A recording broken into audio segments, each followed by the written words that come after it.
யாராவ எங்க போற? வாயில வசம்ப வச்சு தேய்க்க வாய்க்கால தண்ணி வந்து வாயை கூப்பிடுடா. எடுபட்ட வேலை போகும்போது எங்க போறேன் கேட்கிறேன், விளங்குமாடா? போடா போடா போய் வேலை வெட்டி தான் பாருங்கடா. கேட்கிறான் டீட்டெயில்.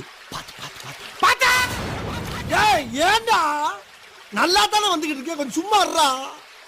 இல்லப்பா, மேட்டூர்ல இருந்து தப்பிச்சு ராசா வைக்க வழியா ஒரு முதல்ல வல்ல பருத்தான். முதலையா? அட முதலைக்கு பிறந்தவனை இந்த முதலே சொல்லப்படாதா? பாதியில வந்து நின்று அங்கிட்டும் போக முடியாம இங்கிட்டும் போக முடியாம அலமோதிக்கிட்டு இருக்கேன். இப்ப முதலைங்கிறேடா பொல்ல மாதிரி பேட கத்தாதரா. அவன் சத்தத்தை கட்டு முதல்ல வேலை வந்துட போகுது, கொஞ்சம் சும்மா இருடா. ஆஹா, மாட்டிக்கிட்டான். லேசா சத்தம் போட்டதுக்கே இந்த பதறான். கார் வரட்டும், இன்னைக்கு கவுத்துற வேண்டியதுதான்.